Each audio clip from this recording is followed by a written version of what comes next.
been disappointed lately? Hey, this is Pastor Bruce, and we're back with another video. And I want to deal with the idea of dealing with disappointment. You know, we all face disappointment all the time, whether it's just minor disappointments when things just don't seem to go our way in the daily routine of life, or we could be facing major disappointments, things that are happening. Um, in significant relationships, like let's say your marriage is not what you hoped it could be, and your spouse just seems to disappoint time and time again, or maybe a relationship with a child or a parent just isn't going the way that you hoped it would go.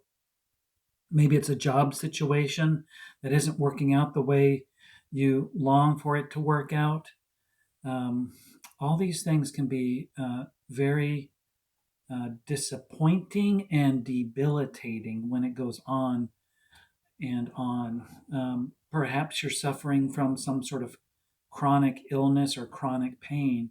I know several of you out there do suffer from this, and you've prayed and prayed, and it doesn't go away. And how do you deal with that? Um, well, the way the Bible helps us deal with that is through the promises of God. Now, the promises of God um, can function in a couple of different ways.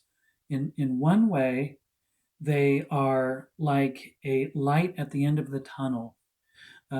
You keep going through the darkness because you know what's at the end, and so you endure. You keep moving forward because of that.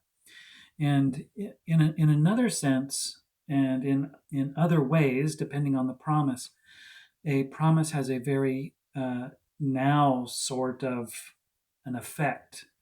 And that is because it's just not something that's promised in a future time.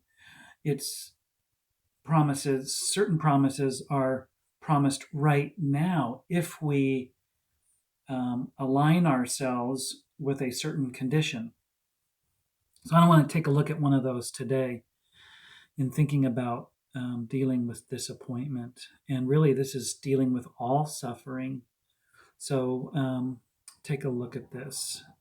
In Psalm 34, verse 10, it says this: Young lions suffer want and hunger, but those who seek the Lord lack no good thing. So, do you see here the condition? The condition here is those who seek the Lord. When you seek the Lord, you lack no good thing. And that's what we are to do. But what is that good thing? For most of us, we think of that good thing as being relief from my pain, relief from my disease, relief from the disappointment I'm facing. And one thing that I'm learning is that there is a grace of relief that, for the most part, is future. Right now, there is a grace of refinement. And that's how these disappointments work in our life. They work to refine us, to get us oriented back to God. And so when we look at this verse here, the young lion suffers want. There's a lack there, right? Hunger. He's not getting what he needs, what he wants. But those who do this condition seek the Lord, they lack no good thing. So, what is that good thing if it's not relief right now, if it's more refinement? Well, that has to do with, let me just clear this, with seeing that the good thing is God. So let's back up a couple of verses. So we're still in Psalm 34. And a couple verses earlier, it says, "Oh, taste and see that the Lord is good. Blessed is the man who takes refuge in him. Oh, fear the Lord, you his saints, for those who fear him have no lack. The young lions suffer want and hunger, but those who seek the Lord lack no good thing." All right. So, as we see here in these three verses, we are to taste and see. These are experiential words, right? These are sense words, taste and see. That is, with all that is within you, look to him. See that the Lord is good. For blessed is the man who takes refuge in him, who finds his safe place in God, not in the relief, but in God. Oh, fear the Lord, or a word that I like to use is be amazed by the Lord, you his saints. For those who are amazed at him, by him, have no lack. The young lion suffers disappointment, but those who seek the Lord lack no good thing. That good thing is God, right? We see this again in Psalm 16, verses 1 and 2. Preserve me, O Lord. Allow me to continue through this difficulty. Don't let this difficulty, this disappointment tear me down.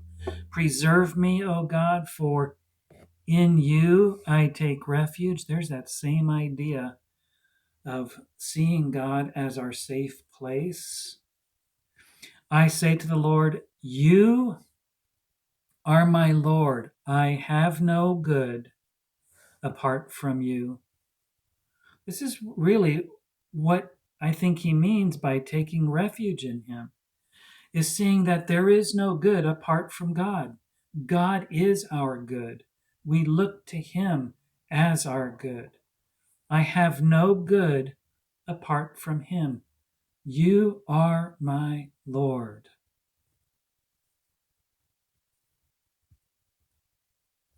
Let's look at the next passage here. Again, a familiar passage, and I'm going to look at a few verses here in the end of Psalm 73. Whom have I in heaven but you? And there is nothing on earth that I desire besides you. My flesh and my heart may fail. Okay? I may still remain disappointed. I may still suffer want. I may still not have the things that I want, or have things work out the way that I want. But God is the strength of my heart. He's the one that allows me to continue moving forward in the midst of my disappointment. And he is my portion forever. He is my portion. He is enough for me. God is enough for me. Really quite a remarkable statement. And that psalm finishes with this verse, Psalm 73, verse 28. But for me, it is good to be near God. I have made the Lord God my refuge, that I may tell of all your works. So here again, we have this idea of refuge. Seeing God as our refuge, moving into him, seeking God, tasting and seeing God, because God is our good. So I hope this helps you today. as we think about our disappointments, as we think about the suffering that we might be experiencing, the ongoing difficulties that we might face, that we see God as our good and we seek to move towards Him as our refuge. Hope that helps you. We'll see you next time.